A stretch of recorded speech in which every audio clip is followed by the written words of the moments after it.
परिषदेमध्ये धनंजय मुंडेंसंदर्भातले पुरावे देणार असल्याचं दमानिया यांनी म्हटलंय। पुराव्यांनंतर अजित पवार धनंजय मुंडे यांची पाठराखण करणार नाहीत असंही दमानिया म्हणतात। पुरावे भगवानगडावर सुद्धा घेऊन जाणार असल्याची माहिती अंजली दमानिया यांनी दिलेली आहे। आणखी तपशील घेऊया प्रतिनिधी पंकज दळवींकडून। पंकज, काय नेमकं दमानियांच्या या पत्रकार परिषदेदरम्यान घडू शकतं? आणखी काय वक्तव्य त्यांनी केलंय?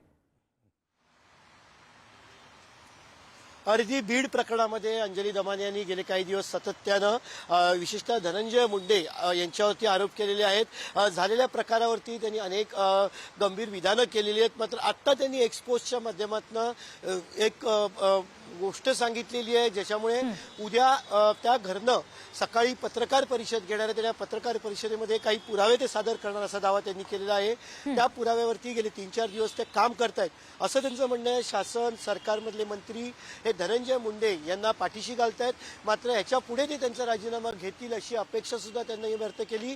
त्यामुळे ते काय पुरावे देतात हे महत्त्वाचं असणार आहे। अंजली दमानिया यांनी यापूर्वी सुद्धा महाराष्ट्रातल्या काही बड्या नेत्यांवरती आरोप केले होते। मग त्याच्यामध्ये नितीन गडकरी असतील, त्याच्यानंतर एकनाथ खडसे असतील, छगन भुजबळ असतील, अशा सगळ्या नेत्यांवरती त्यांनी आरोप केले होते। त्यामुळे सतत राजकीय वादामध्ये अंजली दमानिया यांनी केलेले आरोप जे ते नेहमीच चर्चेत राहिलेत। आता सध्याचं महाराष्ट्रातलं सगळ्यात महत्त्वाचं आणि तितकंच संवेदनशील विषय म्हणजे बीडच्या सरपंचाच्या हत्येचा विषय, आणि त्याच्यामध्ये आता अंजली दमानिया यांनी उडी घेतली। काही दिवसांपूर्वी आरोप केले त्यांनी, अनेक विधानं त्यांनी केली आणि आज त्यांनी एक्सपोजच्या माध्यमातून केलं की उद्या काही ते महत्त्वाचे पुरावे देणार आहेत, काही मोठे खुलासे ते करणार असल्याचं त्यांनी सांगितलेलं आहे।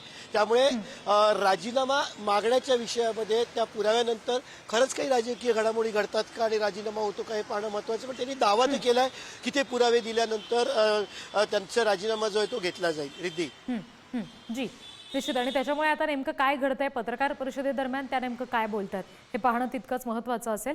धन्यवाद पंकज दिलेल्या सगळ्या माहितीसाठी।